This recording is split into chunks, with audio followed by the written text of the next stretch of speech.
Well, NBA stars and mafia among more than 30 arrested in illegal gambling crackdown. Like first, a scandal with shockwaves across professional sport, the NBA and organized crime. According to recent reports, more than 30 individuals, including former and current NBA players, have been arrested in a large federal crackdown on illegal gambling involving mafia families. Among the names are many big names, and the charges cover two interlinked operations as well. The NBA issued a statement emphasizing the integrity of the game is paramount. The accused face up to decades in prison if found guilty. Moving forward in athletics, the world record holder for women's marathon has been appointed and has been banned for 3 years following a doping violation. We were talking about marathon runner Ruth Chepngetich, blistering in the Chicago Marathon last year, but later tested positive for the banned dirt dope test. The Athletics Integrity Unit found evidence of messaging and phone data as well. Now coming forward towards the hockey, which we are going to talk about because Pakistan has pulled out from India-hosted Junior Hockey World Cup. Turning to hockey now, the Pakistan men's junior hockey team has officially said that they're not going to play and they're going to withdraw from the Junior Hockey Cup that is happening in India. And that is because they have cited political tensions and demanded the tournament be held at a neutral venue instead. The governing body, International Hockey Federation, is now expected to select the replacement team at short notice. Going forward towards Saudi Arabia to host a new ATP tournament from 2028. In this tennis landmark development, Saudi Arabia has secured a spot to host a new ATP Masters 1000 tournament starting as early as 2028. This is the first expansion of the Elite Masters Series in 35 years. And this venue will be most probably be Riyadh, featuring a 56-player draw on outdoor hard courts. Moving forward to Europe, of course. Now, on the European club football front, the UEFA European League continues to deliver storylines. Of course, Aston Villa has played some games, and we shall talk about that as well in the coming segment. And the blockbuster headline for today is that one club's appeal to regain Europa League place was denied by Court of Arbitration for Sport. Also, that Sultans owner faces threat of blacklist from PCB. Now we are talking about the co-owner Ali Tareen right now in Pakistan's cricketing world. Sultans owner has landed in a major controversy, and Ali Khan Tareen reportedly received a legal notice from Pakistan Cricket Board. Then comes Formula One, all of our favorite sport. The Formula One Championship is gearing up from a seismic change in 2026. Some rules are going to get changed. We shall talk about that as well. And then comes our favorite, Women World Cup. Turning to women's sports, the ongoing ICC Women's World Cup 2025 is delivering high and anticipated drama right now. And with the full story pending specific latest moves, we know that the competition is shaping up and key teams are positioning themselves for the knockout rounds. And talking about World Cup, Women World Cup, we shall talk about India versus Australia. That is going to happen tomorrow, in which India is going to play against Australia in the Women's World Cup. Now, we shall talk about that as well, that what should be the strategies of India, whether they be batting first or whether they be chasing first, and how shall this end as well.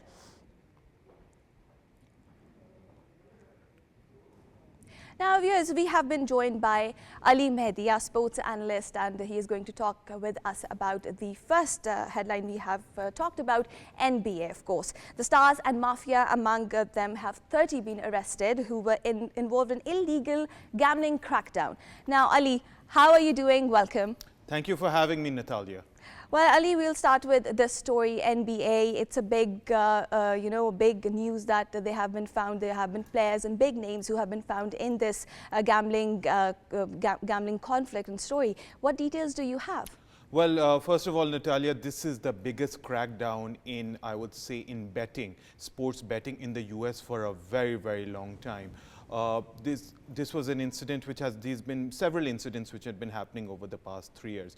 And it was FBI director of Donald J. Trump, Kash Patel, who came and he said that is mind-boggling that such serious sort of betting incidents, sort of betting irregularities, and also this was happening too. And then obviously there's a poker mafia ring which also got caught up. So these are very serious allegations, and millions of dollars have actually been caught out and have been the serious allegations of millions of dollars have been both found out for both the NBA players, officials, and obviously NBA players too. Well, Ali, we have also seen that the scam was a really big one. Do you think that this is going to affect the global image of NBA as well, this whole scam?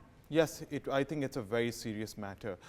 You have players who've been both caught out. You have a former player, you have a former coach player in the form of Chauncey Billups, who's now with Portland Trail Blazers. He also got caught up right now in the poker mafia ring. And then you have Terry Rozier, who also who's been caught for actually marketing, for actually influencing gambling markets, where he was faking injury. So it is very, very serious, and it just shows that there is so much more involved in the US, and this is just the beginning, the tip of the iceberg, which is about to be found out. Now, what about the investigation? What is happening in the investigation? Who has initiated this investigation, and what do we further see with the investigation happening? Look, it's a very interesting sort of investigation, obviously led by Mr. Kash Patel, the FBI director, and he's had a team which has been looking at these incidents for a while, and only they came out public yesterday regarding the matter, regarding these incidents where many officials, like you mentioned in the intro, have been caught out. So, it was a robust operation. It was sort of a Hollywood style, sort of operation where a lot of this research had to be done. A lot of, you'd say, time was spent on it, and it just shows that this is a very serious matter, both on the betting allegations front and also on the poker mafia ring, which is equally bad. Well, we have also heard that there were some high-tech devices that has been used in the scam. There were other scams which have been done. What do you think can be the repercussions of this scam which has been happening? The investigation is still going on. I guess that has just been started. But what will be the repercussions for NBA, and what would be the public image? What would be the, people who are fans of NBA? What do you think they're going to take out of it? Well, the NBA is going to be hit badly by this, because this is the biggest league, this is the biggest basketball league in the world.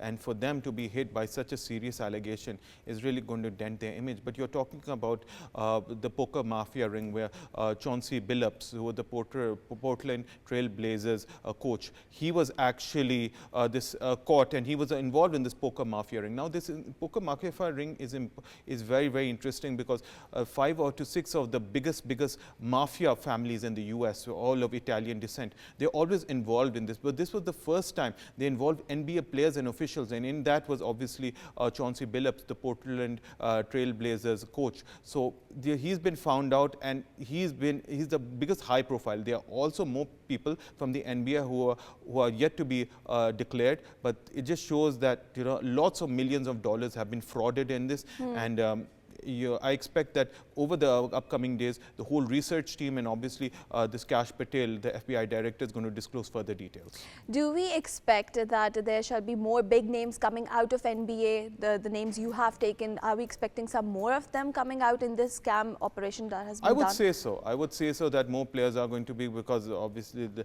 FBI director came up, and then Chauncey Billups was a very good player back in the day too, who used to play for Charlotte Hornets. And you talk about Terry Rozier, who's right now plays for Miami Heat. So he's actually had to put his house on a collateral, because he's had to put a protective bond and a protected collateral, because he's had to come out on bail. But both of their lawyers have denied it, and I expect that because of these whole high-profile players, more are going to emerge over the upcoming days. Now, do we predict any policy shift when it comes to NBA? Now, this is a huge scam.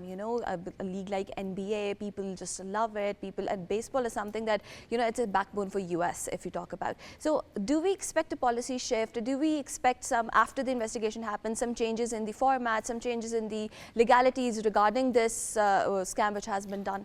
Well, I actually expect a lot of changes to come up. I mean, the NBA is going to be more further scrutinized. It's going to be carefully, I mean, like you mentioned, the legalities over there.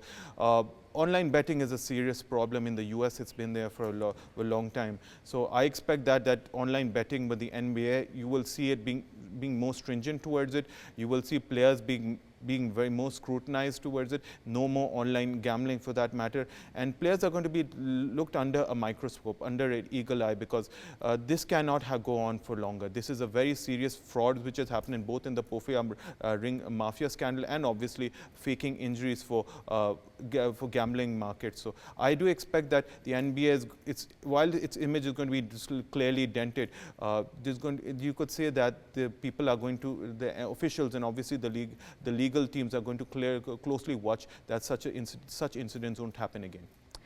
Now, absolutely, I totally agree with what Ali has to say about this, the scam in sports, and this is actually, killing the motivation, killing the basic sportsmanship of sports when it comes to sports like NBA, which is a one that fans love to watch it. So this scandal thing can, be disastrous for NBA and their reputation as well, and there should be some legal actions that has to be taken against what the scam has been captured. We expect a good investigation as well. Now, coming towards Europa League, Ali, what is happening? What has Aston Villa done? Massive blow for them to lose. They actually to lose against Eagles yesterday, a team which is actually an Eredivisie, which is in the Dutch league.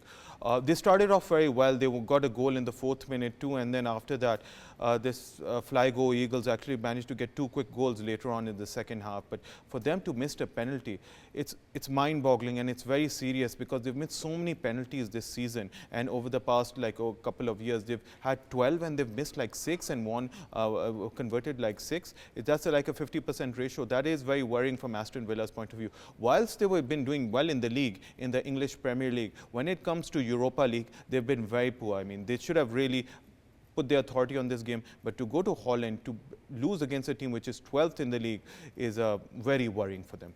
It's like Pakistan losing from Bangladesh. I would say so. I would say it's on that level because Aston Villa is playing in Europe this year. They've got a high-profile coach in Unai Emery who's doing extremely well for them. They have some very good set of players. They beat the Tottenham Hotspur in the league. They went to Tottenham Hotspur Stadium and they won over there. So you expected them to do better. But, once again, it shows that how much of a problem they have. Their defense is really poor. They don't have that sort of steel which they had in the past. You have talked about defense. What improvements do you think can be made in the team, and what players do you think have to make some certain improvements to catch up with the league? Look, first of all, their defense, their goalkeeper, ever since he was linked with Manchester United, Emilio Martinez, he hasn't been really clicking. He hasn't been making those saves. He is a World Cup winning coach for Argentina, so you expect better from them. Their defense, you expect better them to play a low block defense. But when you're going to Europe, you expect better, and you expect to win games or to obviously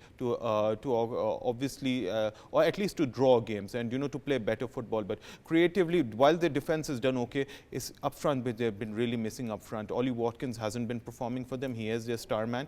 He's not been performing. The midfield hasn't been clicking. And if they continue like this, whilst it might work well in the Premier League, in Europa League they're going to suffer. Now, talking about the penalty you have talked about in the start, what do you think if they wouldn't have missed it? What could have been better for them? I think it would have been a huge confidence booster had they gotten that penalty. It would have been 2-2 for them, and then obviously they could have gone on to win it. They play with a lot of attacking flair. They play with a lot of creativity, but they just didn't have it that in Holland when they played against Flygo Eagles, which we just mentioned. 12th in the league, they're not doing well, but for them this is a huge feather in their cap to beat Aston Villa, which itself is a very reputable team, won 2 Champions Leagues in the past. You expect better for them, but they've got to put it aside and now look forward toward the future. Absolutely. Now, we have also seen that Aston Villa players underperformed in the match against Go Ahead Eagles. Now, do you think that the improvements you have talked about and the points we have been talking about, the Eagles have been playing really smart. So, do you think that these improvements shall make a better difference and they will improve in a better way in future? I think they will. I mean, obviously, they have to carry that form into the Dutch league. They're 12th in the league. They're not doing well over there. So whilst this Europa League is a good stepping stone for them, I think beating Aston Villa will give you some huge confidence. They've got to really step it up in the Dutch league and try to challenge for those top places. What else do you have to tell us about Europa League? What is happening other than Aston Villa losing penalties and not chasing the good number? Other than that, a big loss yesterday was that the Rangers loss against FC Brann, you know, that was a big blow for them. You would expect them to do very well. They've obviously been champions in the past in the Scottish League. They normally qualify for the Champions League. They made it to Europe this year, but to lose 3-0, to lose very significantly by a heavy margin, that's very worrying signs for them. You know, you expect them to do better. They've got to focus now on the Scottish League too, but in Europe, they've got to catch up. The thing interesting over here, Natalia, is that in the Europa League, there are 8 games you play throughout this. So you have time, but you've got to hit the ground running, because if you don't, you're going to get caught out. What do you think they have to make improvements as well? They have been playing extremely well. You have already mentioned they're a great team. Why do we see a decline in the performance? I think in Europe they tend to struggle. They know, look, the Scottish League isn't very competitive. You expect better from you know, the Scottish teams. Even Celtic, when they go to the Champions League or the Europa League, you expect better, but they haven't been playing well. Whereas when they come, you know, they get found out over there because you're playing against very robust teams. You're playing teams with a lot of flair. Scottish League doesn't have that sort of level. You know, you have to really step it up when you go. That's why they haven't performed well. But so that reason, you expect better from this Rangers team. But Rangers right now, they're going to be playing obviously in the Scottish League, and then after that, when they play at home in the next fixture in Europe, I expect them to do better, especially when they play at home at Ibrox. Oh, wonderful, wonderful. Now, what are your expectations from the upcoming matches they are going to play? Look, there was one more game also, Basel versus Bologna, which we were going to talk about. But Basel actually lost 2-1 to Bologna, which was a big blow. All the good teams are, I think we were expecting much better, you know, wins, and we were expecting much better performances. And all the teams we've been talking about, I guess, I don't know why they're going down the lane. Well, the reason for that is because, look, they're playing on Thursdays, and it's very competitive. You're not going against the high-profile teams. You're going against slightly mid-table teams. Now, when you go towards mid-table teams, you're playing in different conditions. The conditions aren't as good as when you're playing as a high-profile team, and they play a different style of football. Should it be defensive? Should it be attacking? Otherwise, and they make it very difficult for you. So all these teams, they actually they play very well in the league, but when it comes to Europa League, you've got to change your style and adapt to conditions, because if you don't, what are the conditions you are mentioning? What are those conditions you are mentioning that they are difficult? Look, the conditions are such that the pitches are different. The pitches, you're talking about the pitches, they are not very swift over there. You could say the fans are very hostile over there. The fans tend to make a big difference. They're cold, very cold conditions. So all these factors, when they add up, it becomes, and when you add up into the equation, it makes it very difficult for these teams. You have to adapt. And when you're playing on a Thursday, then you play on Saturday and Sunday. You have to, it's a quick turnover. You have to adapt to that turnover of matches. If you don't adapt to those quick fixtures, you're going to get found out. And how to get, you know, just adapt those fixtures, adapt those conditions. There should be a strategic change in the strategy as well, and the coaching, maybe in the coaching as well. Do you think that is going to help as well to improve the performances in other matches? No, I think so. I think it's still early in the season. This is only the third fixture of the Europa League, the total of 8. I think these teams, which you just mentioned, Aston Villa, obviously we talk about Basel, and then we also Rangers too, they will definitely start performing well. But it's been a slow start for them, but I think they will start picking up the points, and they will do better once they adapt to these conditions. Absolutely, absolutely, Ali. And we hope, because the Europa League is one of those leagues that are, you know, most favorite, watched worldwide, and we expect from at least Aston Villa, from Eagles, and these teams to play in a way that we are expecting them to play. Which one is your favorite? If you're talking about out of all these teams, I really like Rangers. Rangers is my favorite Scottish team. I've been following them for a very long time.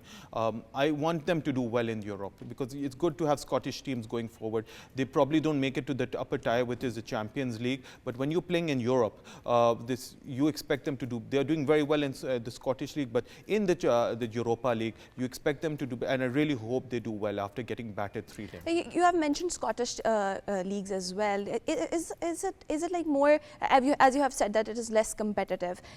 Europa League is obviously a high-profile league. It's a second European league, yeah, after the Champions League. Yes, but what do you think there should be a difference when the team is playing in the Scottish League and then coming towards Europa League and the fixtures they're playing right now? Do we expect a difference in the playing system, in the playing, in the playing strategy? Yeah, I do expect it to be different. Obviously, your Scottish League isn't very competitive, like you mentioned. You have only a few bunch of teams over there. You have Inverness, you have Aberdeen, you have Rangers, you have Celtic too. So you don't have many big teams over there, and it's a small. You don't have many teams. I believe about 12 to 14 teams play in the Scottish League. But when you come in the Europa League, which is the second tier competition in Europe, you have to really step it up. And if you don't step it up, you're regularly going to find out. So I do expect Rangers to really perform well. They are my team when it comes to Europa League. This year I'm not supporting many teams in Europe because my team is actually Manchester United, which is playing only in the Premier League. But I have a soft spot for them. I've obviously been to Ibrox. I've seen them play, and I do hope that going forward they're going to step up FC Rangers. Now I'll bring you back to Aston Villa. Do you think that this defeat that they have faced just last night, is that going to affect their morale, the team's morale, or we expect them to, have an improved performance in the further match they're going to play? That's a very good question. I actually think that they're going to. It really won't dent their season much. They're a very good team. They finished about 6th in last season after finishing in the Champions League places in the previous season. I actually think that it's not going to hurt them because they got a huge win over Tottenham Hotspur, and they're going to do well in the Premier League. I think they're going to challenge with those top 5 positions. It's only in Europe where really they need to pick up the points. You have 8 fixtures in Europa League from September to January. You've got to hit the ground running. You've got to get as many points as you can. It's only once bump in the road. I do think that Aston Villa going forward, as long as they convert their penalties and they score goals, they'll be fine. Do you think that is because that maybe the team is overconfident that they have been playing in a good way, and they can, because this just the start of the season, and maybe they're going to improve in a better way after a while, after some other matches? Do you think it's that team has been a little overconfident when it comes to Aston Villa? I do think they have been. They have been overconfident. I expected them that you have to respect your opposition. Obviously, when it's any other sport, should it be cricket, should it be any sort of sport, you have to respect. They did not respect their opposition, due to which they got found out. They got to the early goal, after which they conceded those 2 goals. You have to really respect the opposition. You have to not be overconfident. You have to take your chances. If you do not take it, you're going to lose the game, and that's exactly what. And what's really worrying is the penalty aspect, which you talked about. They have to, when you get your opportunities, you've got to take it like you do in everything in life. So like in sports, like in football, you have to take your chances. But I'm not really worried about Aston Villa. I do think that they're going to step up on the gas, step up on the pedal, and they're going to do well going forward. What about the opposition team? What do you think? Should they do for an improved performance? Because I think Aston Villa is a well-established team, and they're going to make up in the next coming matches in the next season. So that won't be a problem, what I personally think. But what about the opposition team? Eagles need to do well in their league. They've just not been performing well over there. Why? It's just had a very difficult start to the season. Sometimes it happens that, when you're playing on different fronts, when you're playing in domestic and you're playing in European leagues, you tend to do well they've been playing more like a cup team. They've been playing like, one fixture. There's no consistency otherwise. You have to be very consistent when it comes to playing in Europa League. You're coming up against the big boys too, the upper echelons of European football. So I do expect them to actually step up over there, but at the same time to step up in their domestic league, because they've really been playing very poorly. Thank you very much, Ali. Thank you very much. You have been giving a very, in-depth insight of Europa League. You have talked about NBA as well. Viewers, this was Ali MEHDI, our sports analyst, who have been talking about on NBA, the biggest scam which has just uncovered. And then we have been talking about Europa League as well. Now we shall come towards tennis. Saudi Arabia to host a new ATP tournament in 2028.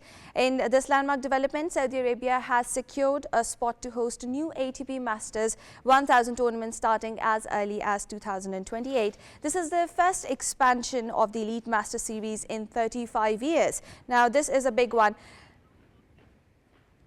The venue will be likely to be Riyadh, featuring a 56-player draw on out though hard courts, the host country aligns with its Vision 2030 ambitions for the sport of tourism. And then we are moving back to hockey now. Turning to hockey, Pakistan's men junior hockey team has officially withdrawn from the tournament because it has been hosted by India, and due to the political reasons and political problems, Pakistan's men's junior hockey team has officially withdrawn from the upcoming Junior World Cup scheduled in India.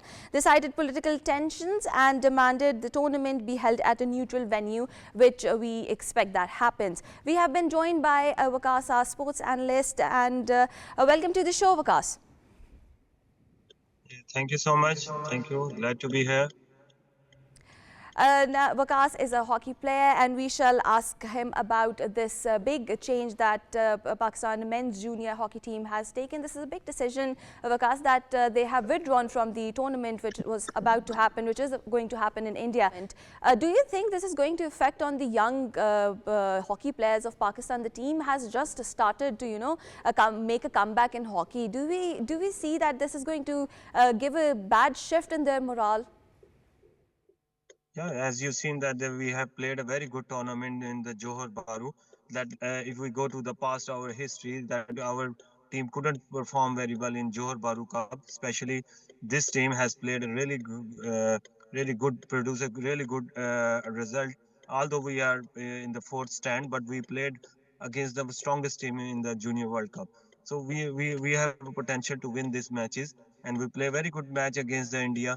Almost we are about to win, but unfortunately, it's a small skills problem or baby mistakes. We can we have lose the game, but we have draw the game, but we can win these matches. So for onward, we can if our players are not playing such kind of competitive hockey. So how can we improve, and how can we improve our system, especially our development system in hockey? And PHF has to take a stand, and government has to take a stand and try to arrange the neutral value, so we can play and we can go to the another venue and we can play such a big event. Now, you have talked about neutral venue. Do we expect that we will be given a neutral venue? Because when it comes to India hosting events, yes. Yeah, there's too many options in we can choose in the neutral venue in Asia, in Europe. Too many countries are waiting for that, so it's not a big problem. Like like Pakistan can ask for the any Asia country to arrange the Junior World Cup, because if India is not willing to giving us visas or some issues, so we have to look for another option. Just in case, if we talk about that missing such tournaments, do you think that the Pakistan hockey team, if it misses such a tournament, a big tournament like this, this is going to affect and give a decline in their performance? Yeah, because every tournament there is a new strategies and new tactics are introduced. So if they are not playing under these conditions, so they cannot feel that how can they handle about these situations of the tactically, like mentally, how can they develop their self, how can develop their skills in a strong high under high pressure games. So they cannot produce they cannot incline their, I don't think so they can execute the skills and they can improve. Otherwise we are missing this tournament and then we are going to the small tournament, so we cannot improve our hockey with the competitive level. So we need a strong big events, World Cup, Olympics and Junior World Cup. So we have to hunt for this tournament, and luckily we have a Junior World Cup, but unfortunately we are not going. So it's a big I will say that it's a really big drawback for our hockey, especially for junior development. Absolutely. Thank you very much, WAQAS, for joining us. Well, we were talking about hockey, out of which Pakistan has given this decision to withdraw from Hockey Cup that has been hosted by India due to political reasons and political tensions. And we hope that there is a neutral venue that has been given to Pakistan on FIH request, that Pakistan team to play in this tournament should be given a neutral venue. And we expect that we get that soon. More news upcoming. We shall talk about more sports stories in the upcoming segments, but right after a short break.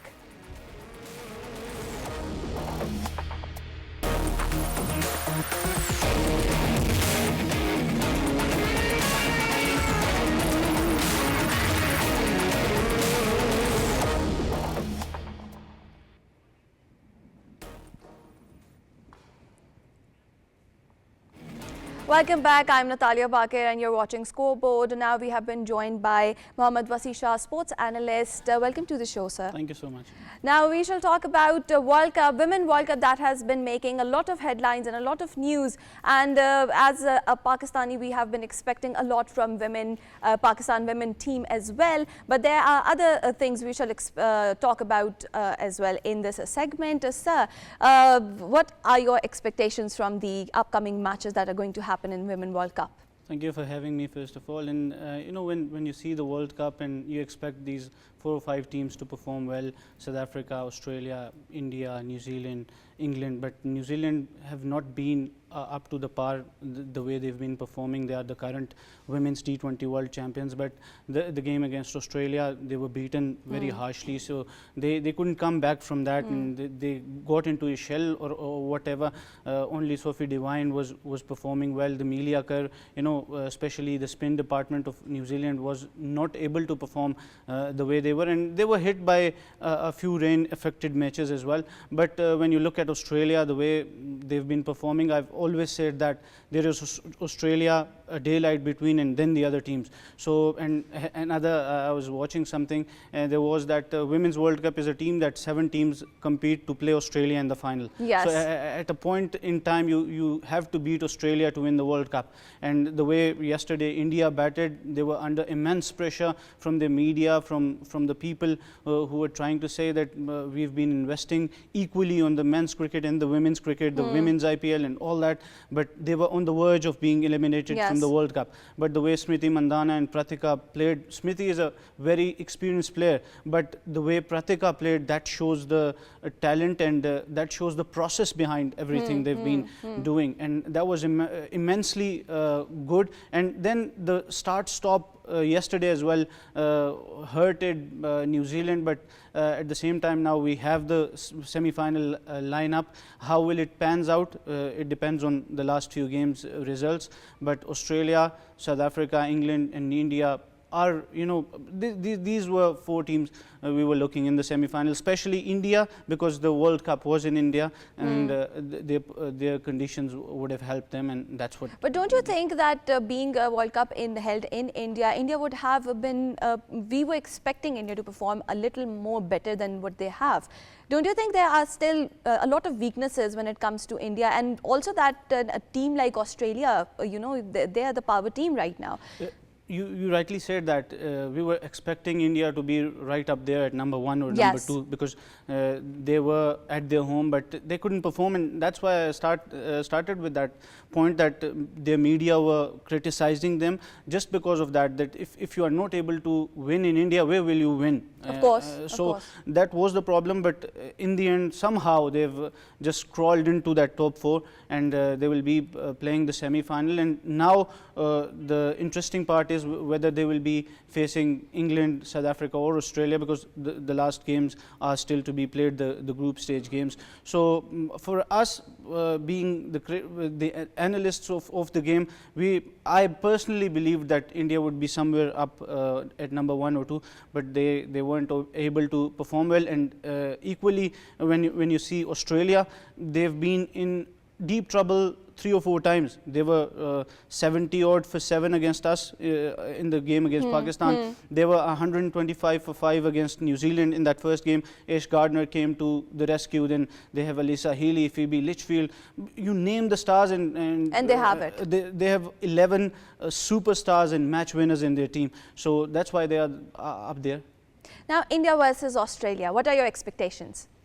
You know, if you talk about that semi-final, if they are facing each other, it will be a very cracker of a game. And as I said, you need to beat Australia at some point in time to win the World Cup. Yes. Like New Zealand did in that T20 World Cup, they beat Australia and then they won the World Cup. So expectations are always high, and now that we are in the business end of this tournament, we expect a very good game between both of the What teams. do you think that India needs to look into? Some things, there are some improvements that to be made, there are some weaknesses that Indian team has been facing. What are those things do you think needs improvement when they have to play against Australia? And there should be a strategy change, I guess, as well. You know, the main thing that's lacking is the experience in the bowling. You know, they made Australia chase 331 in that first game.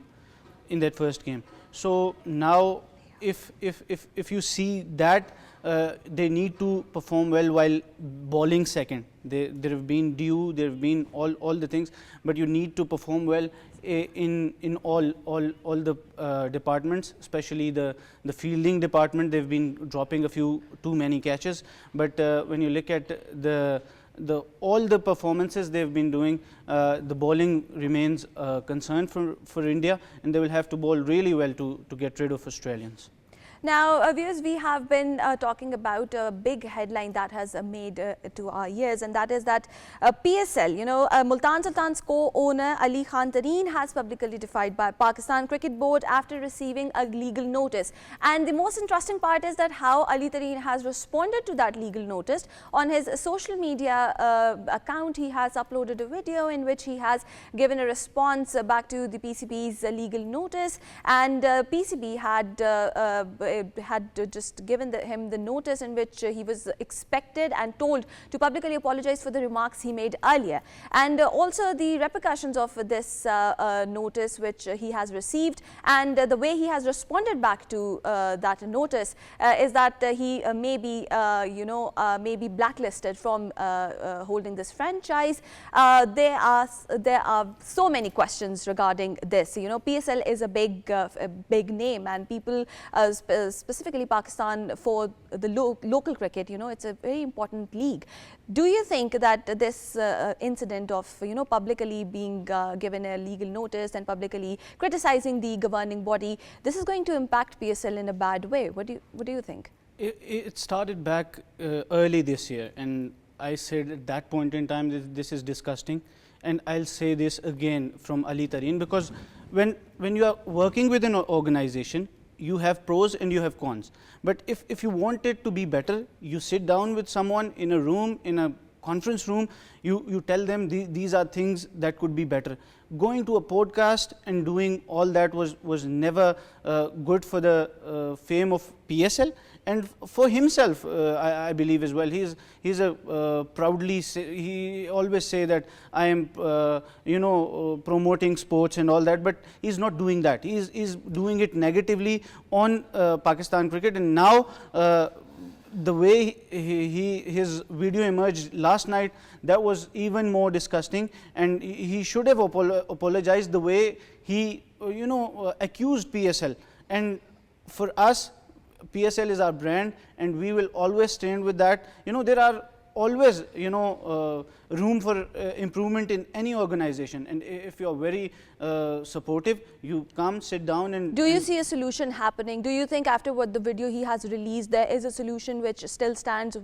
PCB I don't know, and I have a news for you that PCB is already looking for another owner, and for the franchise. Yes, and there are a lot of people who want, us being cricketers, we just want tickets to watch PSL and the hype of that PSL. So being an owner, everyone wants that, and we don't have any problem with him not being there. We have a lot of investors. Absolutely, Wasi. Thank you very much for joining us. Thank you for your in-depth analysis of US PSL, and this big conflict is still going on. It will go on, of course. There are a lot of more news stories we shall brought to you up in the next episode as well. It's time for a goodbye. I'm Natalia Bakir, and you are watching Scoreboard. Allah Hafiz.